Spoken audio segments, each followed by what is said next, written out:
अस्सलाम वालेकुम दोस्तों। आज के दिन history chapter first the advent of Europeans to India, India को यूरोपियंस आए सो बारे में ये चैप्टर में हम देखते हैं। There were trade and commerce relationship between India and Europe since Asian time. So ancient time क़दीम ज़माने से भी ये जो इंडिया एंड यूरोप के बीच में ट्रेड एंड कॉमर्स, ये जो तिजारत का एक रिलेशनशिप चलते आ रहा। There was great demand for Indian pepper, cumin, cinnamon, cardamom, ginger and many other spices in Europe. Europe countries में इंडिया के एक spices item, for example pepper जो काली मिर्च, क्यूमिन ज़ीरा, सिनामोन दालचीनी चक्का, कार्डेमम इलायची, जिंजर अदरक, ये स्पाइसेस का बहुत सारा इंडियन का ये स्पाइसेस का डिमांड कहाँ था? यूरोपियन कंट्रीज़ में था। The trade relationship between India, Europe and other Asian countries continued even during the middle edges. So middle edges से भी किसके बिटवीन रिलेशनशिप है, कई का ट्रेड का एक रिलेशनशिप है इंडिया, यूरोप, एशियन कंट्रीज़ में होते, इनके बीच में मिडल एजेस से भी क्या है? ट्रेड का एक रिलेशनशिप है।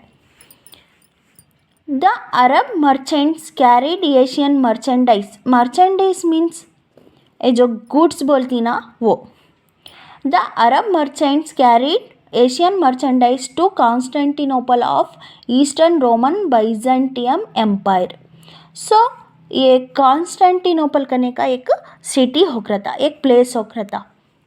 फॉर एग्जांपल यहाँ पे बेंगलुरु है ना, वैसा ये एक प्लेस होकर था। कॉन्स्टेंटिनोपल को रूल करती कौन? ईस्टर्न रोमन बाइजेंटियम एम्पायर वाले रूल करते रहती।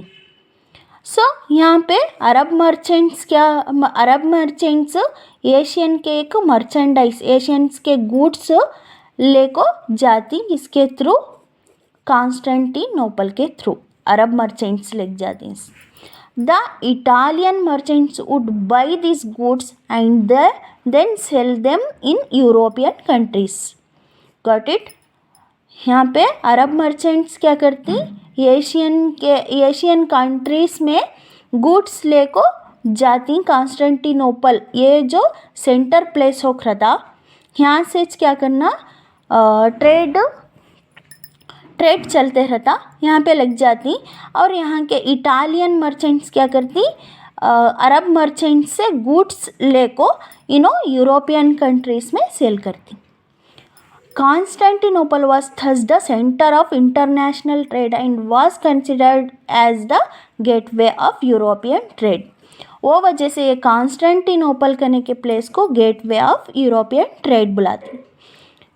सो ये जो अरब मर्चेंट्स और इटालियन मर्चेंट्स क्या हैं? अरब कॉन्टिनेंट से यूरोपियन कॉन्टिनेंट को जाना, तो एक कॉन्स्टेंटिनोपल करने के प्लेस के थ्रू जाना, एक गेट जैसा रहने के वजह से कॉन्स्टेंटिनोपल, अब एट प्रेजेंट इस्तांबुल कर को बोलते हैं, ये प्लेस को गेटवे ऑफ यूरोपियन ट्रेड हो रहता है। While Arab merchants has gained monopoly over the trade in Asian countries, Italian traders has gained monopoly over trade in Europe. So what is the meaning of monopoly? Monopoly means उनका जो हक उनका जो वहाँ पे हक ज़्यादा रहता ना, उसे मोनोपोली होकर बोलाती।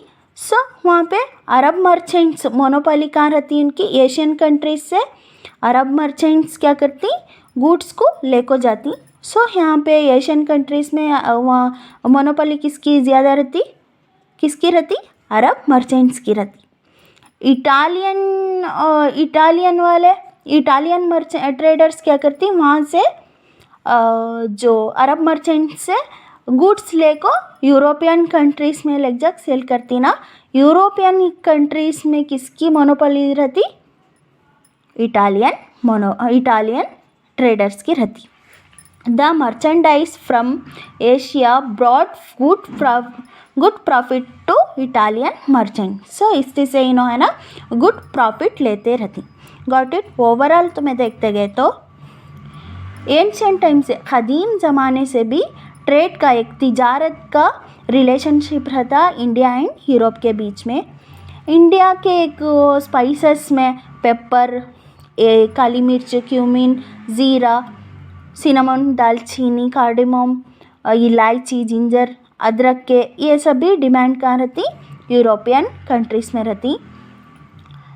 सो इसमें है ना एशियन कंट्रीज़ में, एशियन कंट्री और यूरोप इंडिया के बीच में मिडल एजेस से भी ट्रेड का एक रिलेशनशिप चलते रहता।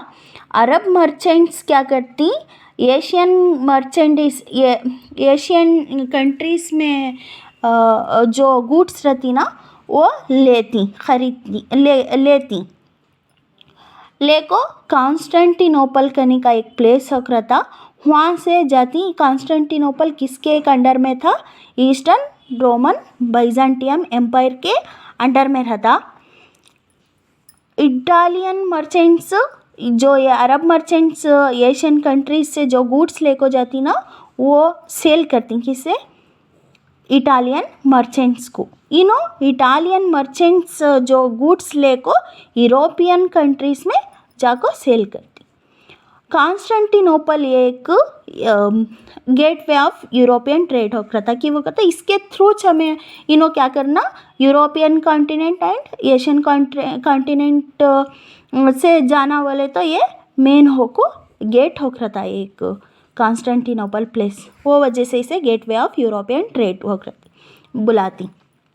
अरब मर्चेंट्स है ना एशियन कंट्रीज़ में मोनोपोली बहुत ज़्यादा जताती, और इटालियन ट्रेडर्स है ना यूरोपियन कंट्रीज़ में मोनोपोली इनकी रहती। सो इसी से प्रॉफिट लेते जाती। Got it.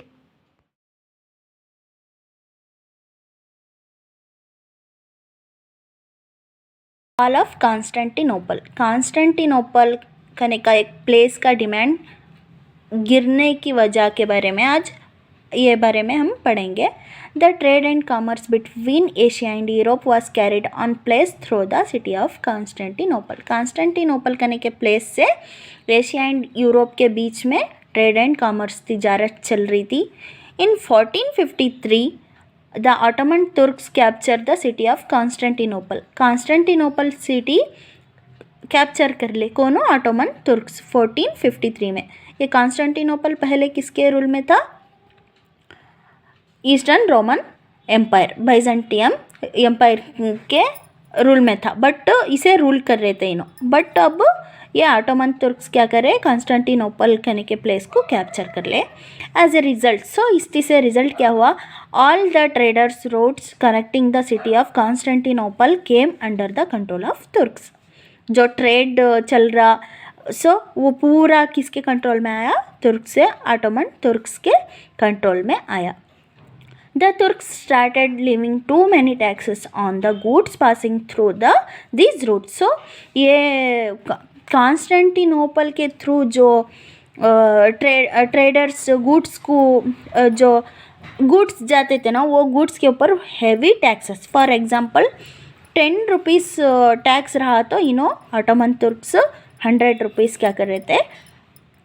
टैक्सेस अप्लाई कर रहे थे। सो एज ए रिजल्ट, इसका रिजल्ट क्या हुआ? Trade become unprofitable. सो क्या हुआ? ट्रेड पूरा अनप्रॉफिटेबल हुआ। 10 रुपीज़ भरने की जगह में 100 रुपीज़ क्या कर रही? टैक्स भन रही, फॉर एग्जाम्पल। वो वजह से क्या हुआ? ट्रेड अनप्रॉफिटेबल हुआ। Meanwhile Spain, Portugal and other European ruler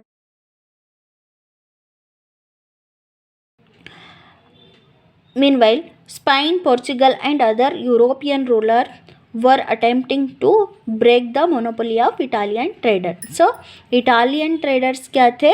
European countries में गुड्स सप्लाई कर रहे थे।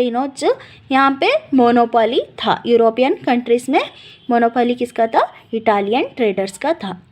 सो ये वजह से Spain Portugal and other European rulers क्या करे, क्यों तो कर को इटालियन ट्रेडर्स का जो मोनोपोली है ट्रेड में ये ब्रेक करना, हमें भी आगे बढ़ना, ऐसा सोच को they started encouraging adventurous sailor to find a new sea route to India. So sailors means ये जहाज़ चलाती ना उन्हों, सो इन्हों है ना Spain Portugal and other European rulers क्या करे, इनकरेज करते गए किसे, सेलर्स को, क्यों तो कर को एक नया सी रूट पहचानना इंडिया को। और जैसे द इन्वेंशन ऑफ, सो इन्हों है ना इन्वेंशन करे, एक compass, astrolabe and gunpowder का एक इन्वेंशन करे, provided further impetus to this venture. So ये कंपास मीन्स ये डायरेक्शन पहचानता ना, इससे हमें क्या करती, डायरेक्शन पहचानती।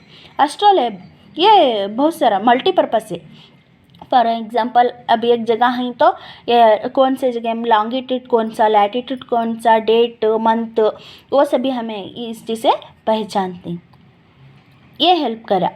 Next gun powder, for example एक रूट पहचानने की वजह से आगे बढ़ रही, इनको कौन तो कॉपी कर रहे तो पीछे वाले कौन तो कॉपी करे तो उनको मारना, वो मारने हेल्प करा कौन सा, गन पाउडर। सो इम्पिट्स, सो इस चीज़ से क्या होगा, एस्ट्रोलेब, कैंपस, गन पाउडर, इससे ये वजह से है ना इन्हों है ना एक नया सी रूट पहचाने।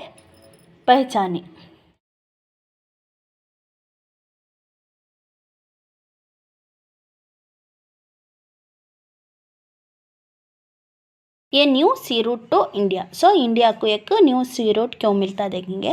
Vasco da Gama, a Portuguese sailor left Lisbon and reached Kappad near Calicut on the west coast of India in 1498। So देखो यहाँ वास्को दा गामा, इन्हें ये पोर्चुगीज़ के नेम्स ऐसा लिखना, फर्स्ट वर्ड ये कैपिटल आता, बीच में जो वर्ड आता ये है ना small letter, next capital first letter. इन्हें एक पोर्चुगीज़ का एक सेलर हो रहा था, सो इन्हें है ना लिस्बन ये पोर्चुगीज़ की एक कैपिटल सिटी हो रही थी, यहाँ से स्टार्ट होकर reach Kappad near Calicut on the west coast. So west coast India का एक वेस्ट कोस्ट में कैलिकट करने का प्लेस रहता, ये कैलिकट केरला में आता, ओके वो प्लेस में है ना आको पहुँचता 1498 में। Thus he was successful in discovering a new sea route to India. What is the meaning between discover and invention. Discover बोले तो है सो एक प्लेस को, है सो एक चीज़ को नवे से और एक रूट से पहचानती ना उसे डिस्कवर बुलाती। वो इन्वेंशन मीन्स जो नहीं है, जो चीज़ ही नहीं है उसे है ना नवे से पहचानती ना, फॉर एग्जांपल कैंपस करने का नहीं था, उसे नवे से पहचाने ना उसे है ना इन्वेंशन बुलाती। सो इन्होंने ना इंडिया के एक सी रूट पहचानने में और एक बार पहचानने में डिस्कवर करने में इन्होंने ना सक्सेसफुल हुए, कौन, पोर्चुगीज़ वाले। This route continue to be the route of trade between India and Europe for many years. So ये रूट से है ना क्या हुआ, बहुत सारे साल तक यूरोप एंड इंडिया के बीच में ट्रेड चला, ट्रेड कंटिन्यू हुआ। The Portuguese were thus the first to reestablish trade between India and Europe. So reestablish means यहाँ है ना ट्रेड चल रहा था, ऑलरेडी चल रहा था यूरोपियन एंड इंडिया के बीच में, और एक बार न्यू रूट से है ना री एस्टाब्लिश ट्रेड को री एस्टाब्लिश करे साले कौन, पोर्चुगीज वाले। Got it.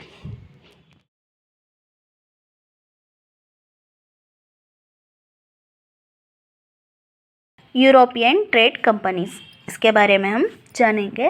With the success of the Portuguese, the Dutch, French and English of Europe arrive in India for trade. So successful way, Portuguese वाले एक न्यू सी रूट पहचानने में सक्सेसफुल होने के बाद यहाँ इंडिया को डच वाले आए, नेक्स्ट फ्रेंच आए, इंग्लिश वाले आए, सो अदर यूरोपियंस वाले हैं ना इंडिया को ट्रेड की वजह से आए।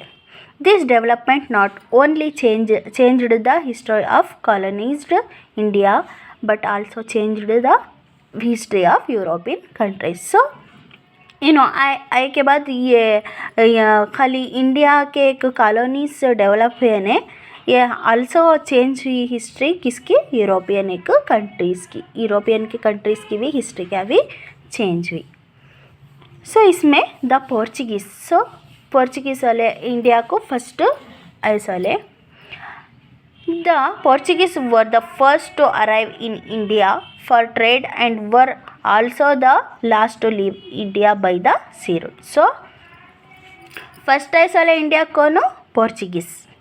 नेक्स्ट लास्ट गए साले इंडिया को आती वो कौन, पोर्चुगीज़ आती, डच, फ्रेंच, इंग्लिश सब आती। फर्स्ट आए साले भी इंडिया छोड़ को, लास्ट गए साले भी पोर्चुगीज़ वाले। ये हमना इंडिपेंडेंस मिलने के बाद है ना पोर्चुगीज़ वाले हमारा इंडिया छोड़ को गए। वो वजह से first arrive and last leave. After Vasco da Gama, so Vasco da Gama के बाद फ्रांसिस्को डी अल्मेडा। सो हमें बोली नहीं पोर्चुगीज़ के एक नेम्स ऐसा लिखना, सेंटर का जो वर्ड आता ना ये स्मॉल लेटर में रहना। Francisco de Almeida arrived in India as the viceroy of Portuguese. So Vasco डा गामा के बाद फ्रांसिस्को डे अल्मेडा क्या हुआ, वाइसरॉय पोर्चुगीज़ का एक वाइसरॉय होकर इंडिया को आता। He implemented blue water policy in order to establish the supremacy over the sea instead of supremacy over land. So है ना इन्हें एक ब्लू वाटर पॉलिसी, ये 1 मार्क्स का क्वेश्चन हो रहा था, ये एस्टाब्लिश करता। सो इसका ये क्या, ये blue water policy means water के ऊपर इन्हें है ना हक जाता था, लैंड छोड़ को इन्हें है ना सी के ऊपर। फॉर एग्जांपल एक समंदर से कौन कौन से जहाज आ रही, क्या क्या एक ट्रेड चल रहा, वो सब भी है ना इसे है ना मालूम होना था, वो एक पॉलिसी लाता। Alfonso de Albuquerque who came after Almeida. So Francisco de Almeida के बाद अल्फोंसी डी अल्बुकर्की करने वाला इन्हें है ना आता। Is considered as the real founder of Portuguese power in India. So इन्हें है ना बहुत इम्पोर्टेंट होगा के बोले तो ऑलरेडी यूरोपियंस वाले आती ट्रेड करती चले जाती, बट यहाँ आको रहले को स्टैंड होको था कौन, Alfonso de Albuquerque. Is considered as the real founder of Portuguese power in India. So इन्हें है ना इंडिया में है ना रियल एक पावर हो जाता था। He waged a battle against the sultans of Bijapur in 1510 and won Goa. So दूसरे आती ट्रेड कर लेती चल जाती, बट इन्हों है ना आको यहाँ पे है ना एक battle against the sultan of Bijapur के, सुल्तान्स ऑफ बीजापुर के एक किंग के ऊपर इन्हें है ना क्या करता, बैटल चला को जंग लड़ को वो गोवा करने का एक प्लेस इन्हें कैप्चर कर लेता। Goa became the administrative centre of the Portuguese administration in India. So Goa करने का एक प्लेस कैप्चर कर लेने के बाद ये गोवा एडमिनिस्ट्रेटिव सेंटर होको है पोर्चुगीज़ का, एक पोर्चुगीज़ का इंडिया में। The Portuguese had absolute monopoly over trade with India so for a century. So इन्हों है ना क्या करे, एब्सोल्यूट मोनोपोली हक वहाँ किसका ज़्यादा आता, यहाँ पोर्चुगीज़ वाले क्या करे गोवा में रहले को इन्हों है ना इंडिया में कितने साल थे, सेंचुरी 100 साल यहाँ पे थे। But their power declined with the arrival of English and French in India. So बाद है ना पावर डिक्लाइन होता किसकी, कौन आने के बाद, फ्रेंच इंग्लिश वाले आने के बाद पावर डिक्लाइन होता। पहले मोनोपोली किसकी थी, पोर्चुगीज़ थी। ओवरव्यू तो मैं देखें तो यूरोपियन ट्रेड कंपनीज़ में यहाँ पे पोर्चुगीज़ वाले सी रूट पहचानने के बाद डच, फ्रेंच, इंग्लिश इन्हों सब भी आती। ये इन्हों आ को ज़रे दिन रहने के वजह से, ज़रे साल रहने के वजह से यहाँ इंडिया में उतना डेवलप हो को नहीं, वो है ना यूरोपियन कंट्रीज़ में भी क्या हुए, डेवलप होते गए। द पोर्चुगीज़, हमें पोर्चुगीज़ के बारे में जानती। सो इन्हों पोर्चुगीज़ वाले आए सो भी फर्स्ट इंडिया छोड़ को जाती so last. For example Portuguese, Dutch, French, English वाले आती ना, फर्स्ट ऐसे वाले भी इनोच, बाद इनके बाद रहले को गैस वाले भी इनोच। सो वास्को डे गामा के बाद फ्रांसिस्को डे अल्मीडा कहने वाला ब्लू वाटर पॉलिसी करने का एस्टाब्लिश करता। ये ब्लू वाटर पॉलिसी का तो सी के ऊपर, समंदर के ऊपर पूरा हक जता था। फॉर एग्जांपल वहाँ से कौन कौन सा ट्रेड चल रहा वो सब भी इसे मालूम होना था। इसके बाद रियल पावर हो, ये बहुत इम्पॉर्टेंट हो को है अल्फोंसो डी अल्बुकर्की करने वाला। इन्हें भी आता, इन्हें रियल फाउंडर हो रहा था कि बोले फर्स्ट है ना, इन्हों बल्ला की वास्को डे गामा इन्हों सब भी आती, बहुत सारे यूरोपियंस वाले आती, ट्रेड कर लेती, चल जाती, बट यहाँ पे स्टैंड होको अत्तास्कोनो स्टैंड करने का एक सिखाया सलाचा अल्फोंसो डी अल्बुकर्की। यहाँ गोवा करने का एक प्लेस है ना, बैटल सुल्तान ऑफ बीजापुर के एक सुल्तान के ऊपर बैटल चला था 1510 में। गोवा करने का एक प्लेस इन्हें है ना कैप्चर कर लेता, वन होता। नेक्स्ट यहाँ एक एडमिनिस्ट्रेटिव सेंटर हो को बनाता, ह्यांच रहता। ह्यांच रहले को पोर्चुगीज वाले 100 साल सेंचुरी 100 साल इन्हों है ना क्या करती, ह्यांच रहती। नेक्स्ट बाद इंग्लिश और फ्रेंच वाले आने के बाद यह है ना पावर डिक्लेन होता। Got it. पोर्चुगीज़ के बाद डच वाले क्या करती, इंडिया को आती। द डच, इनके बारे में पढ़ेंगे। The Dutch belong to Holland और नेदरलैंड। सो इन्हों कहाँ वाले, हॉलैंड एंड ये नेदरलैंड वाले होखरती इन्हों।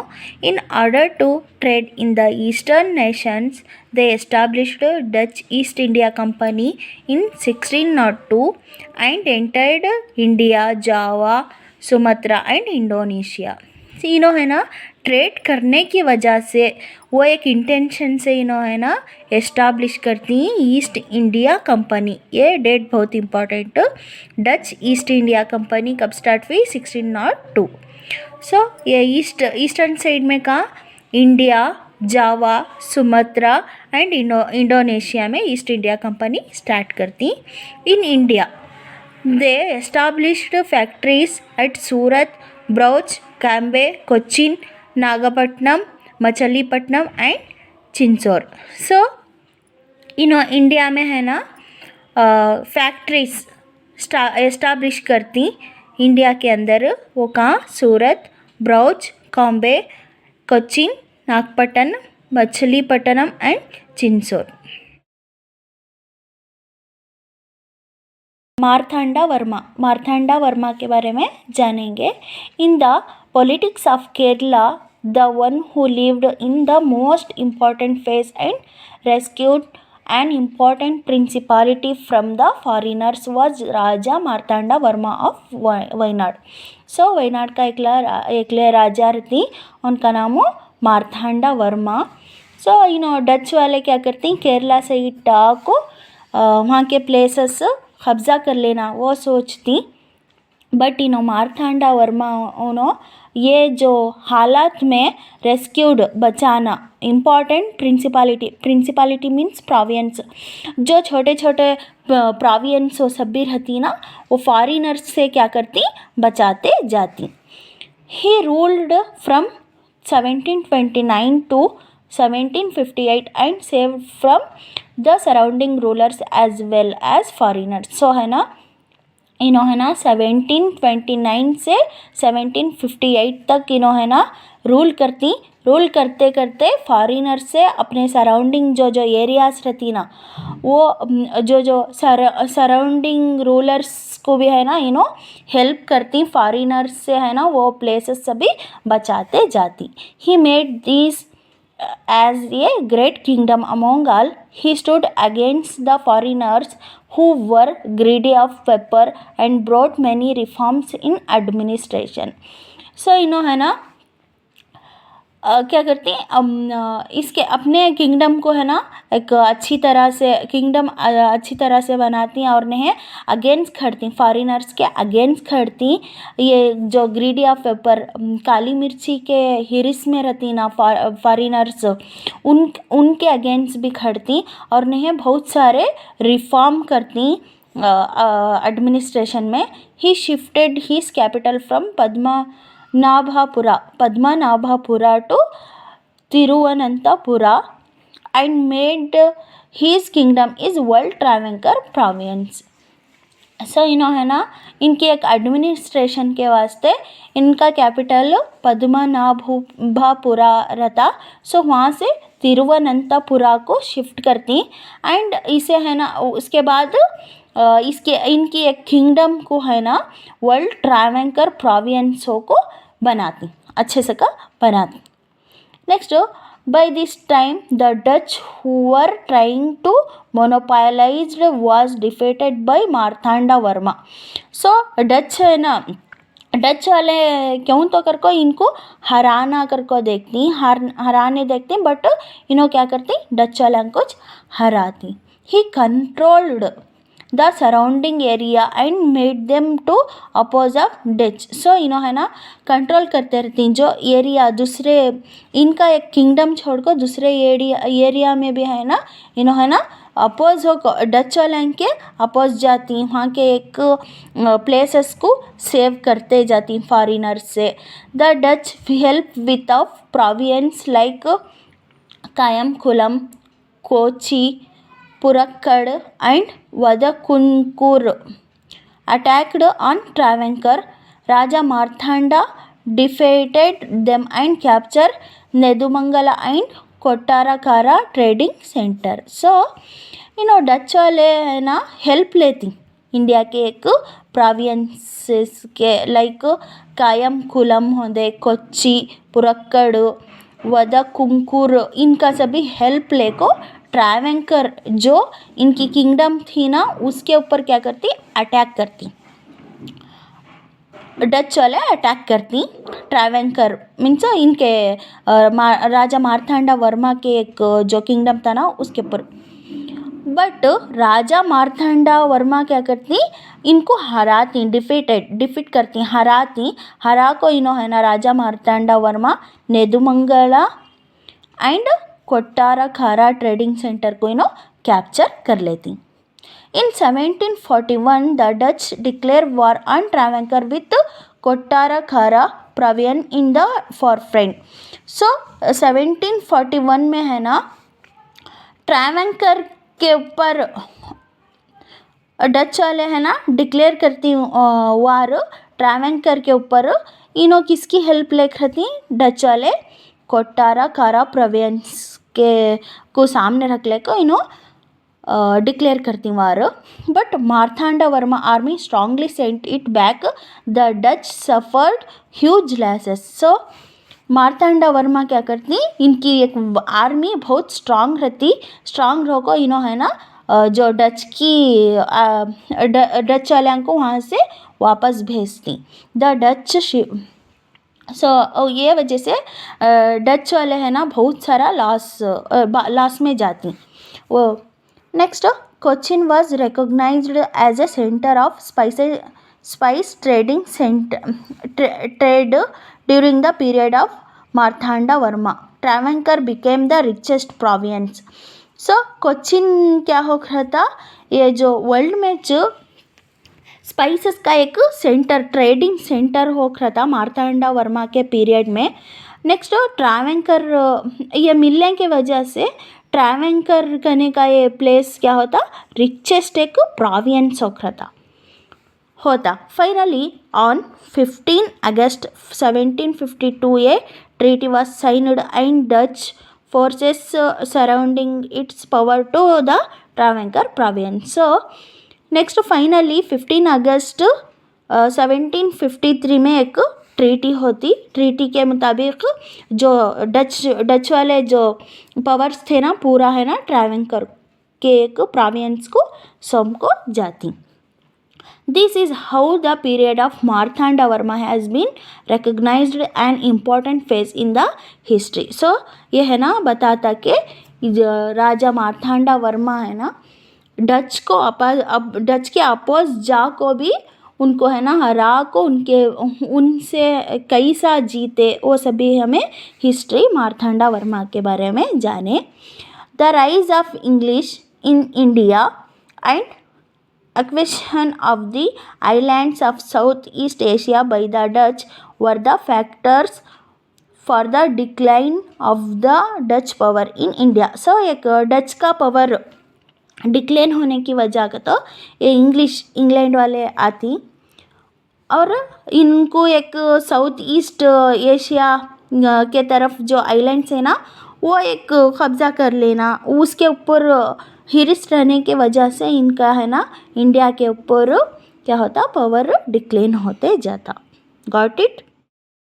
The warehouses were place for storing merchandise. Merchandise means ये जो गुड्स बोलती ना वो गुड्स को स्टोर करके रहती ना वो प्लेस को हमें वेयर हाउसेस बुलाती. Huge walls were built around these warehouses to provide protection. So ये जो वेयर हाउसेस रहती ना उसके अतराफ है ना बहुत ये बड़े बड़े है ना दीवारें बनते थे कि वो बोले तो वेयर हाउसेस को एक प्रोटेक्शन के वास्ते, बचाने के वास्ते, प्रोटेक्शन प्रोवाइड करने के वजह से बड़े बड़े दीवार बनते थे. Warehouses were also called factories. Warehouses को और एक नाम भी बुलाती हैं, उसे फैक्ट्रीज बोल को भी बुलाती. Got it.